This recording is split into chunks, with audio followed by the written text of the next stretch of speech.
Atual, aberta ao público, gratuita.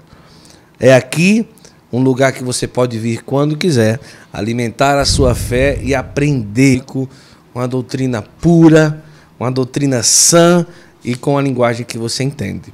Conosco, nos nossos episódios do Santo Flow Masterclass, o professor Rafael Brito, com a gente aqui.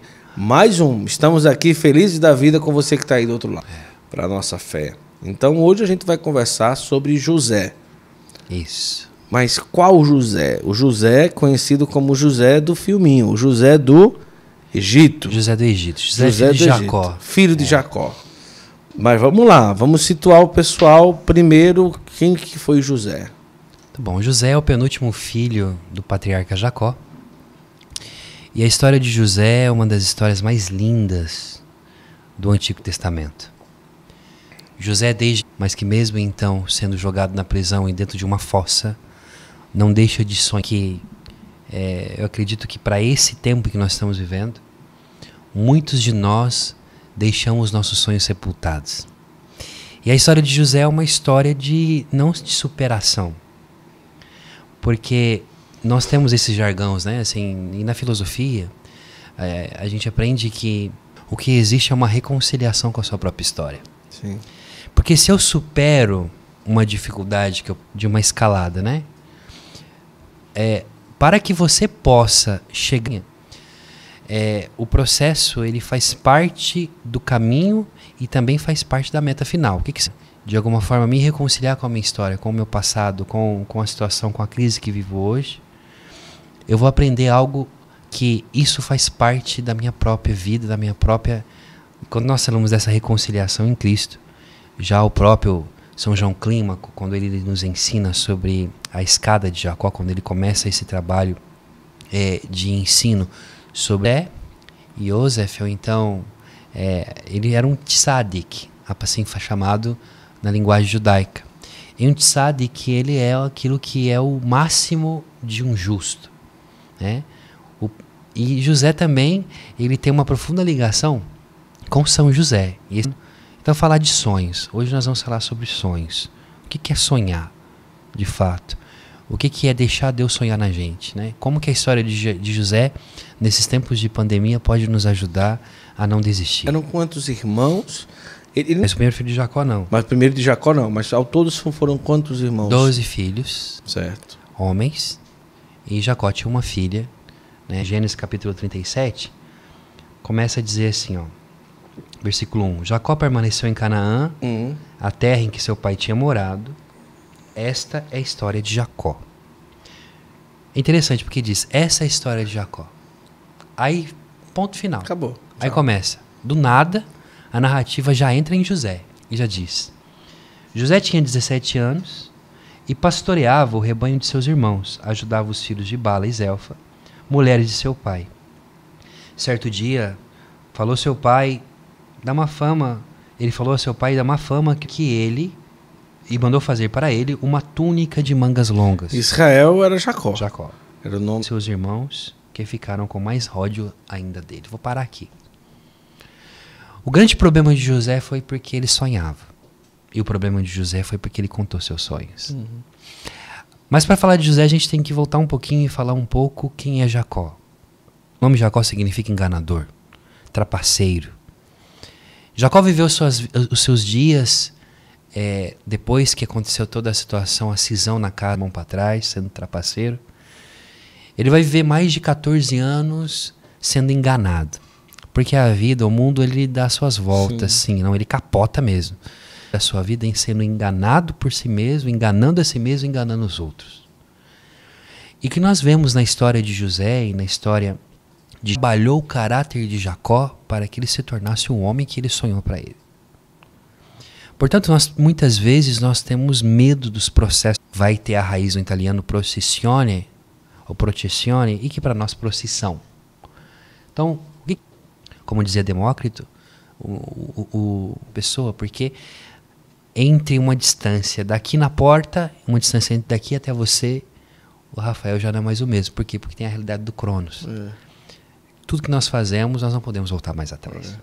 E dizer, mas quantas vezes as pessoas, quando amizades são destruídas, casamentos são a possibilidade de sermos uma versão melhor de nós mesmos. Mas a versão melhor de nós mesmos não é ser nós mesmos. A versão melhor de nós mesmos é sermos parecidos com Jesus. Porque quanto mais eu me assemelho a isso, como dizia então Santo Agostinho. Jacó foi se moldando. Jacó foi se moldando, Jacó foi... Ele para num deserto chamado Padan Aram, uma região que é uma das regiões mais úmidas e ao mesmo tempo uma das regiões mais secas ao mesmo tempo. Dependendo da... Sim. Ali se você não tomar cuidado naquela região, hidratar em questões de horas, você morre. Nossa. Quando ele foge da casa de seu pai, ele vai para Padan Aram. E ele está tão cansado, tão destruído, tão arrebentado, porque ele fugiu com a roupa do corpo que o irmão queria matar ele, que ele coloca uma pedra e ele dorme naquela pedra. E ele sonha, ele tem um sonho. E o sonho que ele tem é algo maravilhoso. A palavra é muito clara. Ele está distraído com a escada que ele vê que desce do céu e os anjos que sobem e descem.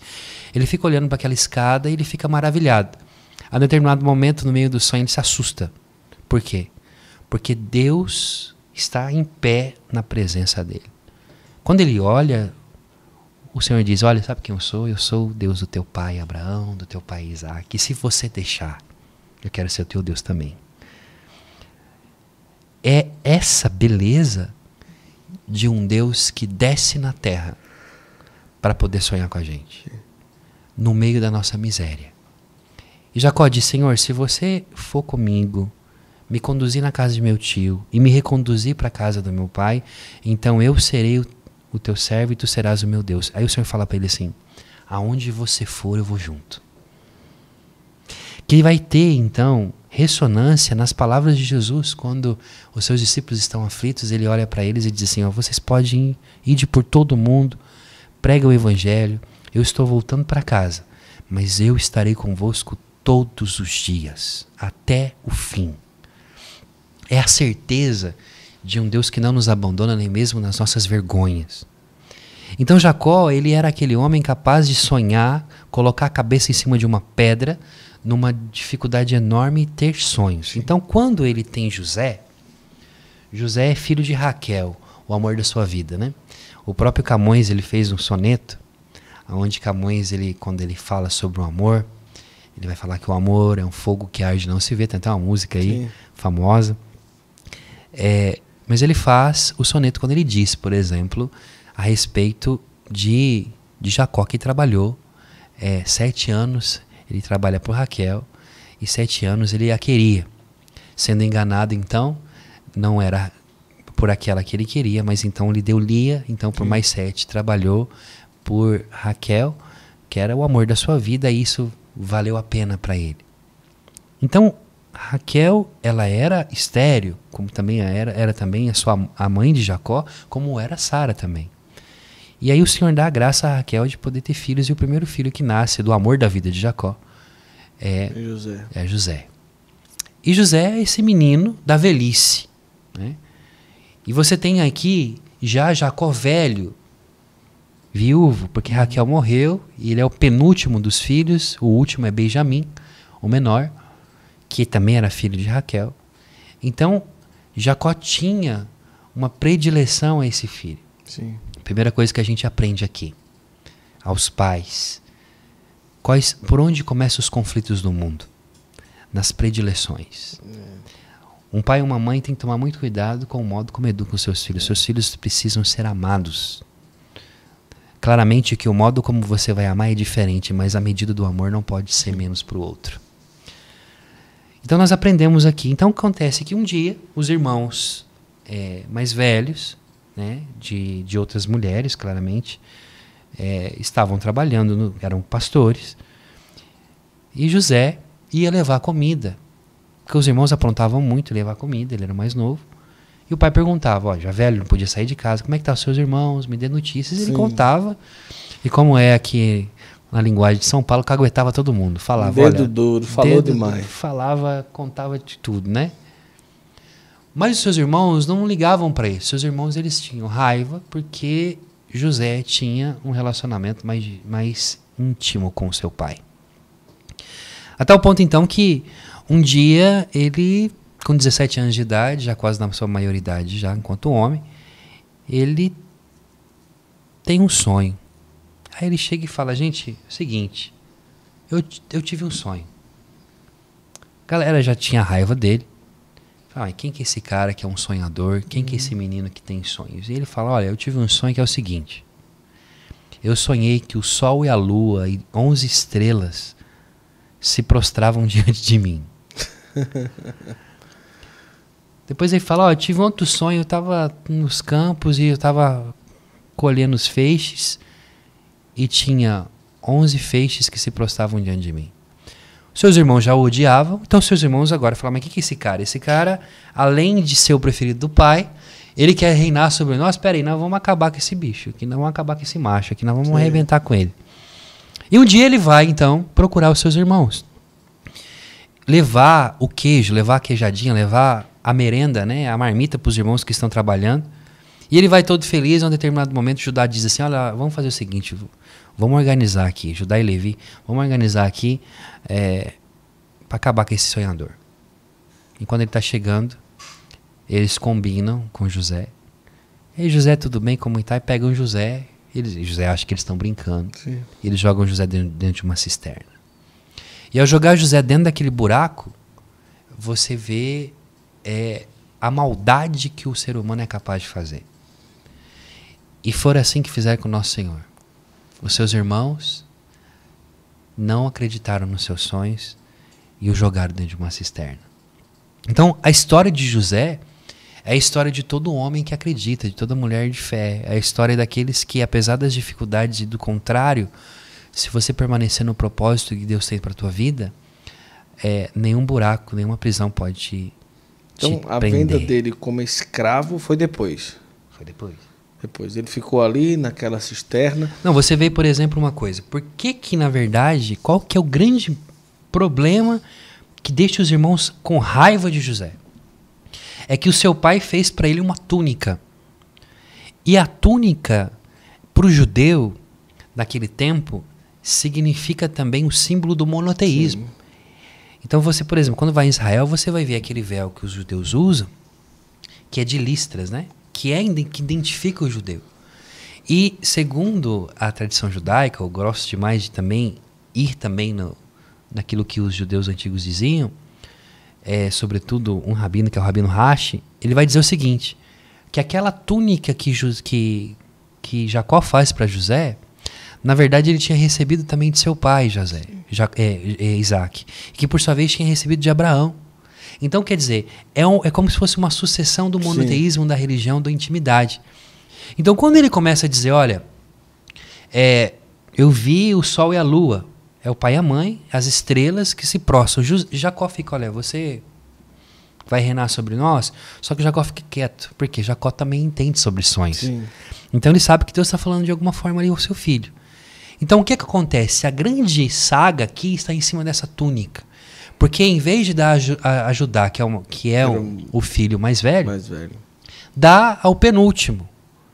Mas a questão é o seguinte, muitas vezes nós sofremos, porque as pessoas podem dizer assim para você assim, mas cara, por que não deu para uma pessoa melhor e foi escolher você? Quem é você?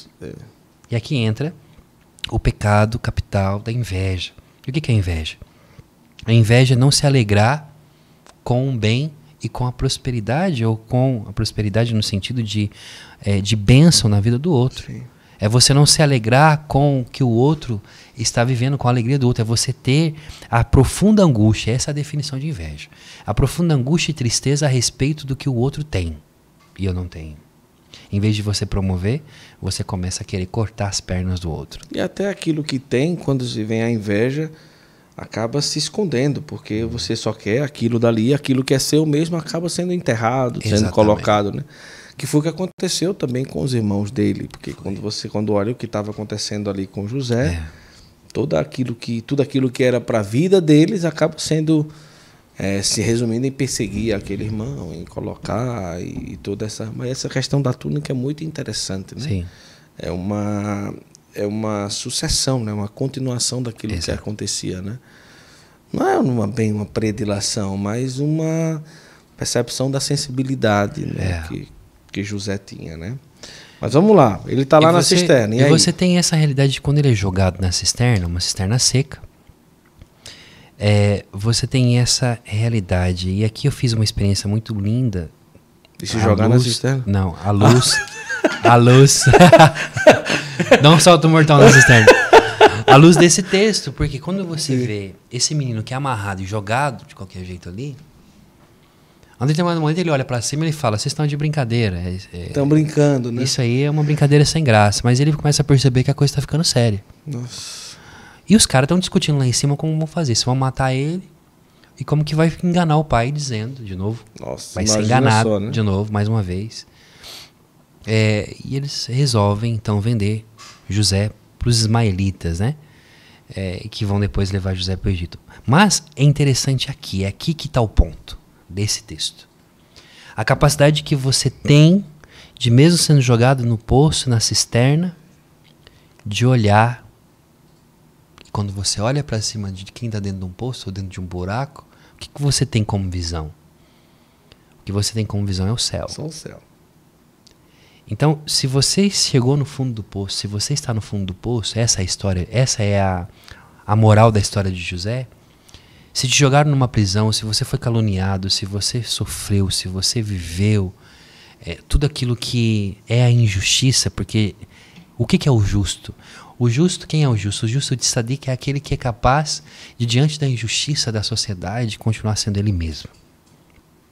Como viver em uma sociedade injusta, em um tempo em que a massificação e tudo aquilo que, de alguma forma, tenta nos moldar, sim, e você manter fiel aos teus princípios. O justo é aquele que não vende a sua alma. O justo é aquele que sabe aonde está firmada a sua confiança, apesar de sofrer, apesar de ter tudo que está acontecendo. Por que eu falo do poço? E eu costumo dizer, para quem me conhece, sobretudo nas minhas aulas, nas minhas pregações, quando falo de José, existe entre o fundo do poço e o trono de Deus, aparentemente existe uma distância muito grande. Mas o fundo do poço também é o lugar do encontro com Deus. Existe um outro homem que vai ser jogado no poço, que é Jeremias. Existe um outro que é o próprio Cristo.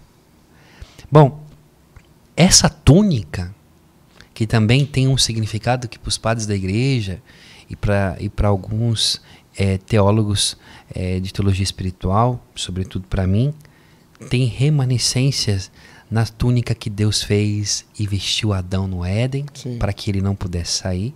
É uma identidade. A túnica de José, e essa túnica vai ser embebida de sangue de um animal para enganar seu pai dizendo que o filho morreu, mas na verdade ele foi vendido. E nós vamos ter a túnica de Jesus embebida em seu próprio sangue para dizer que ele morreu. Na verdade, aquela túnica do Senhor, ela é a reconciliação da briga de irmãos que brigaram por causa de uma túnica.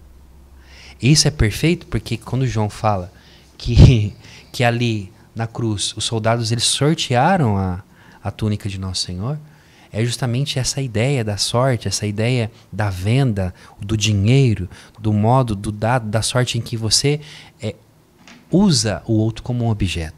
Uhum. O que aconteceu que na verdade ali era que os irmãos de José não o amavam como ele era, mas como um simples objeto, como um simples servente que tem que trazer a comida para mim. Então ali dentro do poço, tem dizendo quanto tempo que passou e o que ele viveu lá dentro, não? O que ele viveu lá dentro foi um desespero total, medo, é um menino de 17 anos, está longe do seu pai, está longe da sua proteção. Quem deveria protegê-lo, que são os irmãos mais velhos, querem matá-lo. Daqui a pouco eles tiram ele de dentro do poço, ele acha que acabou a brincadeira, sem graça. Mas eles vendem ele amarrado, ele vai arrastado até o Egito, embora, e nunca mais vê a família.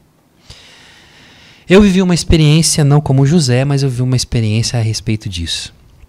Eu sou missionário na Aliança há 21 anos. E quando eu cheguei na Aliança de Misericórdia, depois do meu processo de conversão, que tem aqui o podcast, né, que depois eu vou colocar aqui, assistir, quem quiser assistir, da minha história, meu desejo era ser um pregador. Eu queria evangelizar, levar o evangelho para o mundo inteiro. Esse era o meu sonho. Aí eu comecei a contar para todo mundo que eu queria sonhar de evangelizar. E algumas pessoas olhavam para mim, davam risada na minha cara e falavam, você é um sonhador mesmo, você... É um José. No José não, né? Eu não sou tão justo assim como ele. Não, mas de sonho. É, você tá viajando na maionese.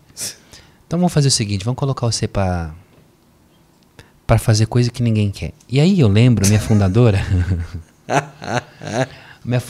Maria Paula, o amor da minha vida, assim, ela faleceu de câncer. Um dia a gente podia fazer um podcast só pra contar a história dela. Morreu em fama de santidade. Maria Paula, ela enxergou naquele moleque. Eu entrei na comunidade com 17 anos. E ela enxergou naquele moleque um menino que tinha que ser lapidado, mas que poderia dar bom. Então ela disse, você quer ser pregador? Eu falei, quero. Então, antes de ser pregador, você vai aprender a cuidar de gente. Então você vai fazer o seguinte, eu fui para casa de acolhida, na época, as primeiras casas de acolhida da Aliança de Misericórdia, era eu, Nivaldo e Rogério. Nós iniciamos, eu era um moleque, não sabia fazer nada naquele meio daqueles bandidos, daquele povo ali. E Deus tinha falado pra mim, você vai pregar o evangelho. E eu achando que eu ia ser, tipo, já ia começar brilhando, né? A Maria Paula falou assim pra mim, assim, ó, vou te ensinar como preparar uma pregação. Então você vai pegar a Bíblia, vai fazer a Lexo Divino, você pega aqui a folhinha. E me ensinou como preparar a pregação. Preparou a sua primeira pregação, Rafael? Eu falei, preparei. Então você vai fazer a sua primeira pregação na semana que vem, o felizão da vida. Aí eu falei, tá bom, Maria Paula, quando? Ah, vai ser segunda-feira que vem, 9 horas da manhã. E eu achando que eu ia pregar pros meus irmãos de comunidade. Já tava me sentindo o ovo da marmita, né? Ela falou assim, quando eu cheguei no dia, eu falei, Maria Paula, tô pronto pra pregação, arrumadinho pra pregação. Ela falou, então é o seguinte, ó. Sabe o chiqueiro lá embaixo? Eu falei, sei. Você vai pregar pros porcos. Eu falei, Todo arrumadinho. Todo arrumadinho. Eu falei, você tá de brincadeira comigo. Eu falei, tu vai pregar pros porcos. Toda segunda-feira eu vou dar uma obediência pra você. Uma obediência que se você quiser também seguir. Não é pecado se você não seguir, não. Mas se você quiser aprender a ser um bom pregador, eu vou querer que você faça algum tempo pregando pros porcos lá no chiqueiro. Você vai preparar a pregação. Você vai pregar pros porcos. Chegava lá embaixo e o pau comia lá embaixo no chiqueiro. Converteu ainda uns. Às vezes meus irmãos, tipo assim, porque era dia de segunda-feira, a galera tava dormindo, o pessoal me escutava gritando igual um louco lá embaixo. Eu tava pregando pros porcos. Meu Deus. Isso durou algum tempo. Aí um dia eu falei, chega, né? Tá Palhaçada que é essa aqui? aqui? Se converteu tudinho. Já deu unção dos enfermos na hora de morrer. Já lavou os porcos com shampoo. Falei, por que você tá querendo que eu Tá que eu bom, pregue né? pros porcos? Ela falou assim, porque a pregação, meu filho, ela é pra você. Se você não vê o que você prega, se você não escutar a palavra de Deus que frutifica no teu coração, a tua pregação não vai ter efeito algum na vida de ninguém. Porque pregar, falar, até papagaio fala e qualquer um fala. Mas unção de Deus vem de dentro para fora. Sim, olha que coisa linda. Então acabou, você já entendeu o que eu queria te ensinar. Agora vai viver a vida, vai cuidar dos pobres, ensina aos pobres a palavra de Deus, faça com todo o teu coração de poder pregar, de fazer uma celebração da palavra bem feita, de poder fazer uma catequese bem feita. Você já está pregando. Porque você primeiro tem que ser conhecido no céu antes de ser conhecido na terra. Beleza? Melhorou de nível, né? Aí foi 6 anos cuidando da casa de acolhida, junto com os pobres, e ali foi sendo a forja do escondimento. E para mim é muito claro, sabe, Guto? O mundo é salvo pelos anônimos, por aqueles que não aparecem. As pessoas muitas vezes, nós que estamos nas redes sociais, eu sempre procuro tomar muito cuidado com isso, de nunca me esquecer de onde Deus me tirou. E se estou aqui tendo essa possibilidade de falar com tanta gente, é porque antes teve o secreto, teve o lugar aonde ninguém viu. E Jesus ensina isso para nós. Jesus ensina que a verdadeira recompensa e a verdadeira adoração, o verdadeiro relacionamento, ele acontece quando ninguém vê. Sim. Você chegou até aqui, mas a gente vê o Guto aqui zoando e tudo mais, mas poucos, e só tua esposa e afunilando, só Deus sabe. Com certeza. O que você passou. Então, o palco, ele é momentâneo. O que salva a vida do homem É aquilo que é foi os secreto. bastidores, é o secreto da vida. Sim. Então, não se fique vislumbrado com as aparências, porque a aparência não chama a atenção de Deus. O que chama a atenção de Deus é quem tu é quando ninguém te vê. Jesus explica isso para nós. Então, naquele tempo, fui vivendo minha vida. Comecei a fazer, na época, a teologia, terminei a filosofia, comecei a fazer teologia. E aí, finalmente, o Padre Henrique, que teve aqui, ele tinha uma missa de cura que eles celebravam, uma missa pela cura e libertação. E aí me colocaram como responsável da missa. Então eu estava em evidência o tempo inteiro. Aí você começa a esquecer quem você é, que você é só um jumento, carrega Jesus. Aí você começa a achar que as palmas é para você e você dá um pinote, Jesus cai e você tá sozinho achando que você tá correndo na barriga. Maria Paula me chamou. Já tava já com câncer. Tava num nível muito, já tava entrando nas terceiras moradas pra cima. Falou assim, ó, tá esquecendo quem você é, meu filho. Você vai ficar agora na obra. Você não vai mais ir pra nenhuma missa, pra nada. Você vai ficar 6 meses sem ser missionário. Você vai ser servente de pedreiro. Que maravilha. Eu falei, cara, ela quer me ferrar. De novo. Ela quer acabar com a minha vida, essa mulher. Eu vou embora desse trem. Fiquei em crise, fiquei bravo, fiquei irado. Mas fui pra obra. Aí era engraçado porque eu, moleque, ajudando um servente de pedreiro, os pedreiros da obra, feliz da vida, tipo, agora! A maioria dos pedreiros tinha sido acolhido, nossa. Agora eu vou lhe fazer. Agora você vai aprender. Vai ser o meu escravo na riba da chibata. Enfim, foi um tempo muito bom, onde Deus falou muito comigo. Foi um tempo em que o Senhor me preparou. Aqueles 6 meses, eles valeram mais do que todos os 20 anos da Aliança de Misericórdia, de missão. Olha aí. E um dia, eu estava lendo a história de José e parei nessa coisa do poço. No poço.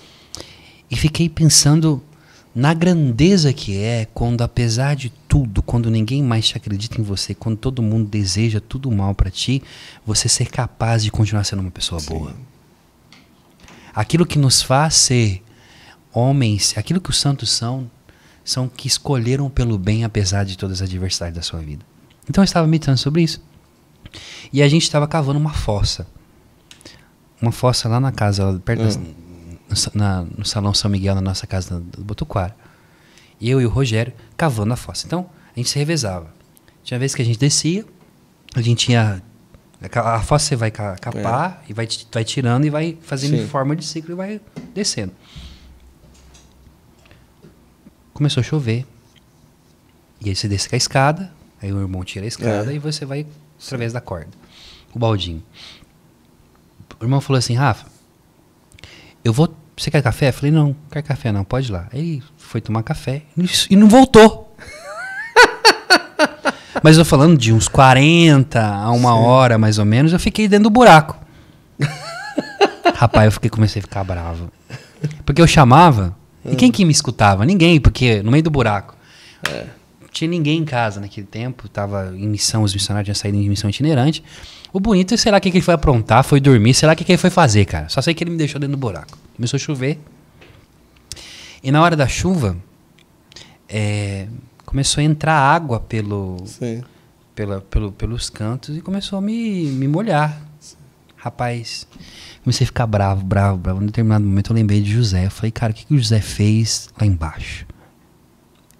Quando eu olhei, eu vi o céu, mesmo chovendo, azul. Sim. Eu comecei a fazer o louvor dentro do poço, comecei a agradecer, a adorar a Deus dentro daquele buraco.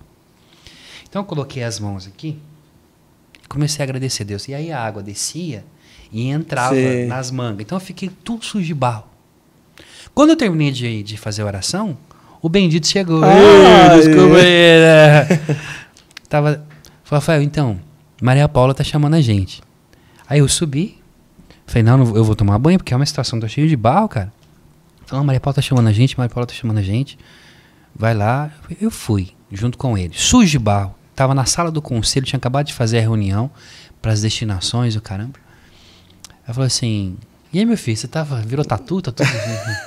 Falei, não, eu tava cavando poço, até explicar pra você. Uma hora eu te explico melhor o que aconteceu. Ela falou, não, então, nós fizemos a reunião aqui e nós decidimos que nós precisamos de abrir a missão na Europa. Só que nós não temos...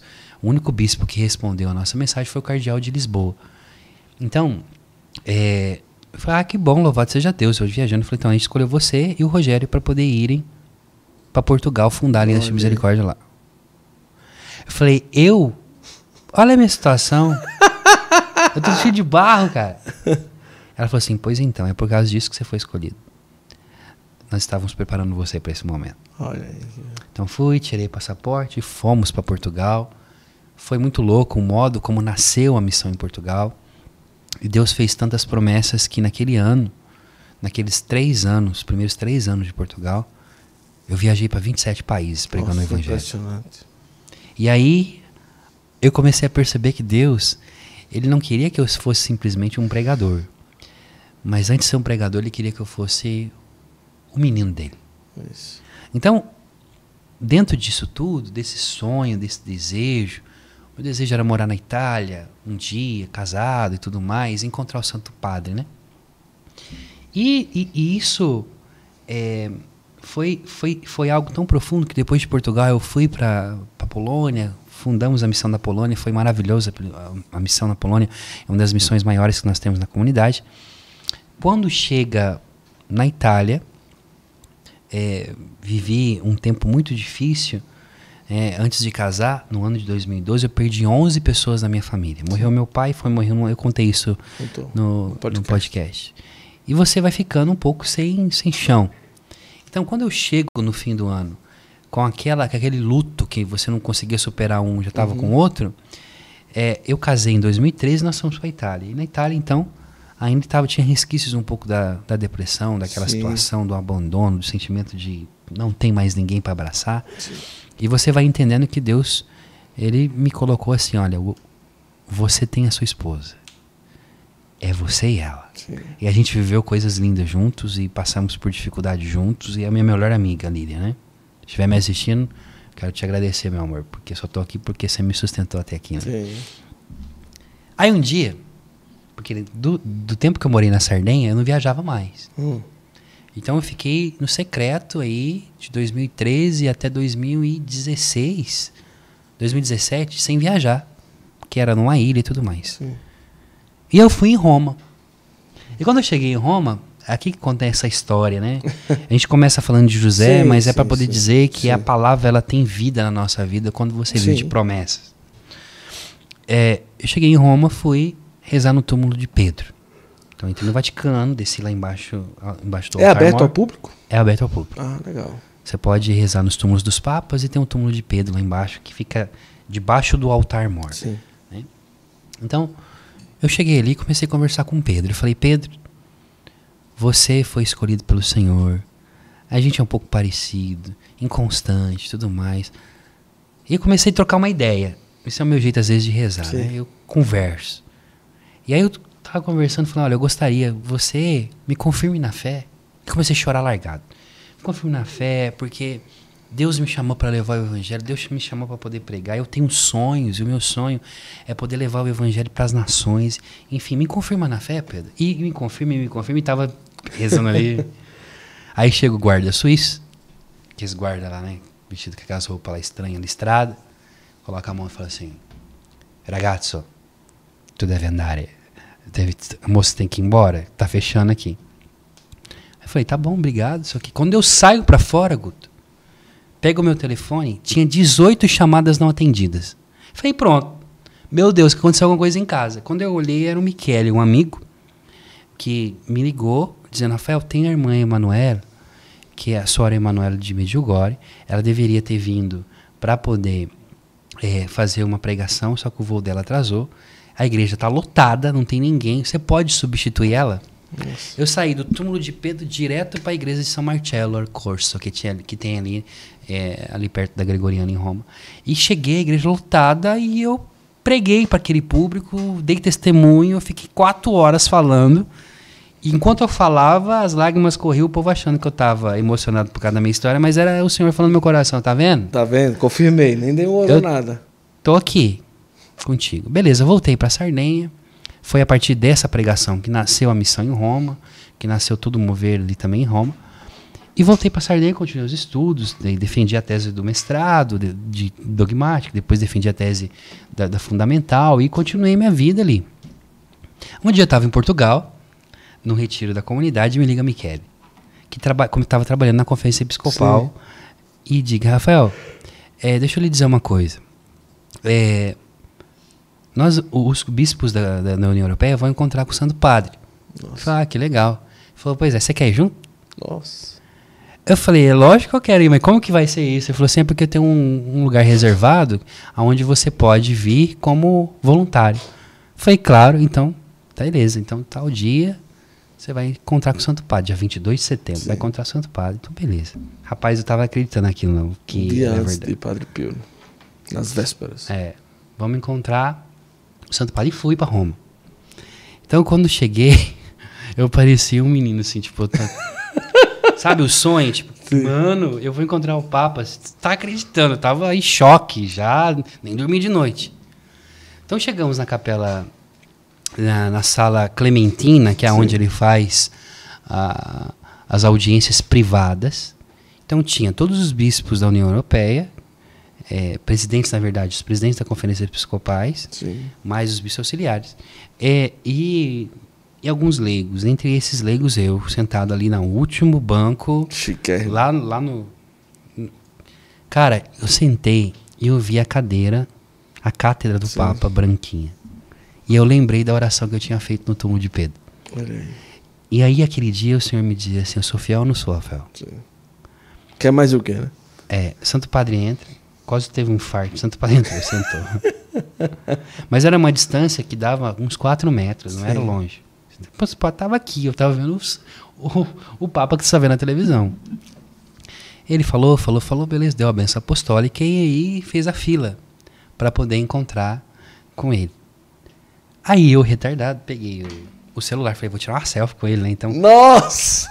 Fui com o celular na mão, falando, vou tirar a selfie. Cara, eu fui o último. Quando eu cheguei para falar com ele, quem lembrou? Eu nem lembrava que tinha celular, não tinha nada. Eu fiquei assim meio extasiado, né?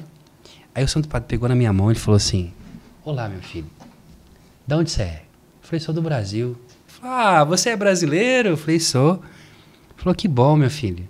E o Dom Cláudio Umes, como que tá? Que é muito amigo dele. Eu falei, tá, o Dom Cláudio estava com câncer naquele tempo, morando na Amazônia, viajando, responsável da Repan.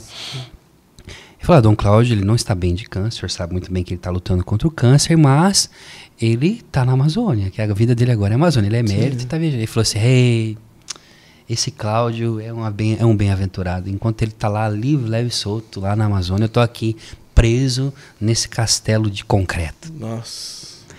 Mas tá bom, né? Eu disse a Nosso Senhor, né? Ele falou. E falou, e o que você faz? Eu falei assim, eu sou missionário, sou casado. Ele disse, Santo Padre, a minha casa, queria dizer para o Senhor que a minha casa ora pela tua vida. E de fato a minha graduação eu fiz em Papa Francisco, Papa Francisco. Eu falei, olha... Dei a minha tese de graduação para ele, que foi sobre a nova evangelização no pontificado dele. Ele agradeceu. Dei o livro do Padre Henrique e uma carta dos meus irmãos de comunidade que tinha mandado para ele. Aí ele olha para mim e diz assim, o que mais que você precisa, meu filho? Eu falei, eu não preciso de mais nada, eu estou na sua presença, né? E eu digo para ele, o senhor pode me dar uma bênção? Porque a minha vida, o meu ministério, falou assim, deixa eu falar uma coisa. Olha esse povo que está aí. Se eu começar a dar a bênção, eu não vou sair aqui, eu tô com fome, eu tenho que ir embora comer. Nossa. Então assim, eu já dei a bênção apostólica. Se eu dei, a bênção é tua. Então você vai fazer o seguinte, ele pega na minha mão, tem até a foto, ele segura na minha mão assim, ele fala assim, essa bênção é tua. O Papa, o Santo Padre, não vai poder encontrar as pessoas que você vai encontrar. Mas eu quero dizer para você que a bênção de Deus, ela é eterna no tempo. Então você vai fazer o seguinte, todas as vezes que você contar que você me encontrou, você faça o seguinte, você diga assim, o Santo Padre mandou eu entregar para você a bênção. Então receba a bênção do Papa, né? E aí ele me deu um abraço, e eu agradeci demais, já estava chorando igual um louco. E na hora que eu passei, ele me segurou pelo braço e me puxou de volta. Quando ele me puxou de volta, Guto, ele olhou nos meus olhos e falou assim, Raffaele, coraggio. Non mollare, Pietro è con te. Nossa. Rafael, tenha coragem. Não desista. Pedro está contigo. Nossa. Eu sentei, fiquei em choque, porque eu lembrei daquela oração no túmulo. Então tudo começa nos bastidores. Então a história de José, ela acontece nos bastidores. Deus revela para você seus sonhos, geste esses sonhos dentro de você. Sim. Porque no momento certo é ele que vai reconduzir. Sim. José, ele vai ser vendido para o Egito. José vai ser vendido como um objeto, chega amarrado no Egito como um escravo, é vendido em praça pública, comprado por Potifar. Ele vai ser caluniado pela esposa de Potifar. Vai ser jogado numa prisão. A gente sabe o que acontece quando alguém nas prisões do Brasil, pelo menos. Tem que ficar no seguro, porque foi alguém que estuprou. Ele é acusado de estupro, por isso que ele é preso. Sim. E vai saber o que fizeram com esse menino na prisão. É esquecido por 2 anos. Até que mais um determinado momento, mesmo diante de tudo isso, José não deixou de sonhar. E a gente sabe o que acontece depois que o faraó o chama. E aí a gente tem um outro José, que é São José. José silencioso, mas que também é justo e que sonha. E o sonho de José, Deus colocou no coração de São José, é a esperança de poder um dia orar, como todos os judeus do seu tempo, os jovens do seu tempo, para que o Messias chegasse. E Deus não somente escutou as orações de José, mas o Messias foi colocado no colo dele. Sim. Então, quando a gente fala de promessas, quando nós falamos de fé, que é uma virtude teologal, que a própria carta aos Hebreus nos ensina que a fé é a garantia dos bens que não se veem e daquilo que nós não possuímos, mas é garantia. É como se você tivesse que fazer uma viagem e dissesse assim, ó, eu estou indo buscar a minha herança. Você já assinou o contrato, mas a herança você não tem ainda, mas você sabe que você vai ter. Essa é a fé. Então a fé nada mais é do que aquela possibilidade, aquela graça, aquela força, aquele auxílio da graça que me ensina, que me ajuda a permanecer fiel com as virtudes da fortaleza, da perseverança, da prudência e tudo mais, no propósito que Deus tem para mim. O tema de hoje é celeiro de sonhos. Exatamente. Por que celeiro de sonhos? Tem a ver com... José tem ali um momento que manda tipo, plantar, quando ele chega lá e tal. Por que o celeiro de sonhos? Porque o Egito estava prestes a uma calamidade. Uma calamidade, isso. Só que a salvação não estava nos campos. A salvação do Egito estava em um menino que foi rejeitado pelos seus irmãos. Quando ele consegue interpretar os sonhos do faraó, e o faraó fala que ele teve um dos sonhos do faraó é que ele via vacas magras Sim. e vacas gordas, que era 7 anos de grande abundância, 7 anos de seca. Sim. E ele vai dizer, e depois as espigas mirradas e as espigas gordas, né? Mesma coisa. Ele vai então interpretar o sonho do faraó dizendo, olha, o faraó tem que fazer isso, fazer aquilo, e ele se torna então o primeiro-ministro, né? O segundo ali em poder no Egito. E ele o que vai fazer? Ele vai guardar as sementes, ele vai guardar o trigo para no tempo da dificuldade poder distribuir o pão. E é por que celeiro de sonhos? Porque trigo é semente. E cada um de nós somos celeiros de sonhos. Deus, ele sonha com a gente. E eu aprendi algo na minha vida, e aprendi isso, seja na palavra de Deus, mas seja também na história dos santos. São Francisco de Assis, sobretudo. E Francisco, ele é o primeiro poeta italiano. Francisco, quando fala sobre os sonhos, ele fala a respeito que sonhar de verdade é sonhar acordado. Porque você sonha dormindo, o seu sonho fica. Mas se você sonha acordado com quem acredita em você, aquilo acontece. Então, Deus, ele sonha com o ser humano, ele tem projetos, ele tem propósito para nós. E dentro de nós existem sementes. Então, por exemplo, nesse momento agora, tem alguém que está chorando, pedindo a Deus para ter o que você tem. Ou pedindo uma resposta a Deus para que Deus possa responder àquela pessoa. O que Deus faz? Deus não desce na terra pessoalmente, muito raramente se manifesta. Ele suscita corações disponíveis para poder realizar o propósito dele na terra. Portanto, você é semente Dentro de você existe a semente do verbo, a semente da vida, capaz de ser luz nas trevas e de ser também um instrumento de Deus para as pessoas. Coisa linda. Acabou 1 hora. Liga aí. Diga aí. Passa rápido, né, rapaz? Passa rápido. Eu fiquei impressionado, não só com a sua história, mas com essa alusão a José. Mais um conteúdo inédito sobre José e toda essa história. Mas, se a gente fosse sintetizar aí como foi o final da vida de José, o que, que a gente poderia trazer? A gente poderia trazer justamente para essa realidade que José foi uma bênção para os seus irmãos. Ele reconcilia com eles. Trouxe tudinho para morar lá, não foi isso? Levou todos para morar no Egito. Isso. E foi aí então que Israel chega no Egito. Isso. E José, antes de morrer, ele fala: olha, quando vocês forem embora e voltar para casa, leve meus ossos para aí. Nós vamos ver isso aí, então, o princípio da história do Êxodo. José, ele é abençoado por seu pai. Antes de Jacó morrer, Jacó adota os filhos de José, que é Efraim e Manassés. Abençoa esses filhos que vão ser depois Jacó, ele teria, podemos dizer, 12 filhos, mas com Efraim e Manassés seria aí 14, porque ele não somente abençoa, mas adota essas crianças como também na bênção, né? Isso é poderoso porque Deus é o Senhor da história. Você pode passar por todos os vales, por tudo aquilo que você tem que passar. Não, deixa eu lhe dizer uma coisa. Talvez eu possa entrar numa polêmica aqui. Mais uma, né? Mais uma. Aí vocês me cancelam mesmo. A vida não é fácil para ninguém. Nem sempre você vai vencer. Nem sempre você vai superar. Nem sempre você vai ser vitorioso. Não.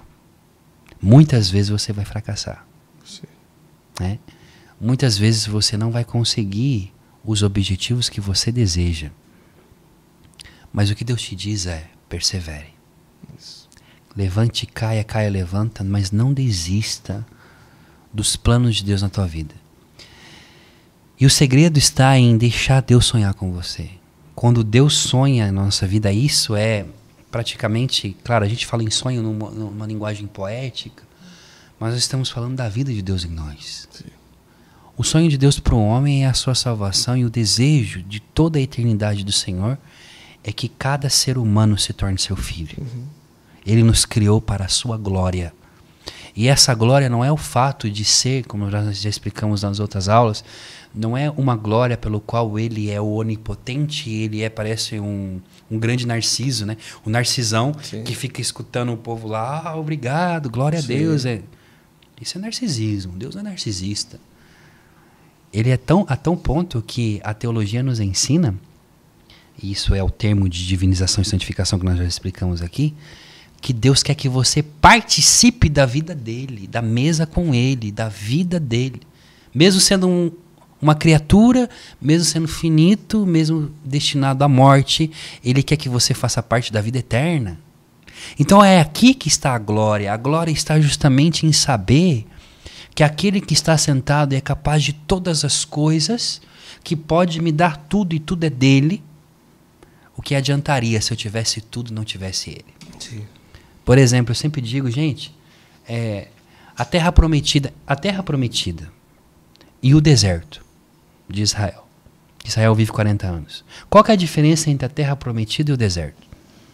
Aí você vai dizer: a terra prometida é onde mana leite e mel, mas se você for ver como foi a conquista da terra, foi só tiro, porrada de bomba, guerra, os caras não tiveram paz, enfim.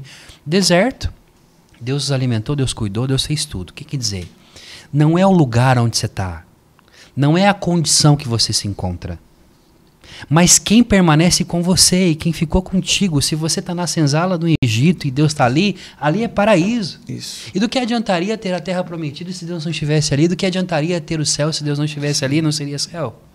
Então nós temos que entender que o céu, na verdade, é uma pessoa. Que o paraíso não é um lugar, não é uma condição. Quantas vezes nós já fizemos experiências, Guto, né, de ir no hospital ver uma pessoa destruída pelo câncer, destruída por uma doença, por uma enfermidade, mas ela tem o céu nela. Por quê? Porque nós aprendemos que Deus decidiu, apesar de todas as vicissitudes humanas, Deus decidiu sonhar com você dentro de um buraco. Verdade. Olha aí. Vamos lá. Deixa eu lembrar para você estudar mais profundamente com o professor Rafael Brito, você procura aí o Instituto São Rafael. Uma oportunidade única para você aprender a ler a Sagrada Escritura. Tem diversos cursos sobre diversos temas, são mais de 200 horas de áudio, ou melhor, de áudio e vídeo, tá certo? Você paga um valor recorrente, tem lá a oportunidade de ter acesso a todos os cursos, tem aula ao vivo semanal, um conteúdo por semana, um conteúdo novo. Tem o professor Rafael Brito, tem 3 padres com ele. Isso, Padre Rafael Romão, Mateus e Pedro. Que além de rezar, além de ser professores também, eles rezam pelos alunos, são 3 missas por dia. 3 missas por dia, eles celebram a intenção dos alunos. É uma bênção, é uma bênção. Faça a sua inscrição agora. Terminou aqui o podcast, já vai lá, faz a tua inscrição e começa a aprender, a ser, e aprender assim, de uma forma leve, uma forma como o professor Rafael Brito trabalha, é realmente essa forma leve de se escutar o Evangelho, de se aprender o Evangelho, tá bom? Então, vai lá, faz a tua inscrição e toca fogo lá. É isso aí. Vamos embora? Vamos embora. Obrigado. Fica por aqui mais um Santo Flow Masterclass, que é a nossa vertente do nosso podcast Santo Flow, na linha formativa, a nossa escola de porta aberta para o mundo inteiro. Tá bom? Deus abençoe. Tchau, tchau. Tchau, tchau, gente.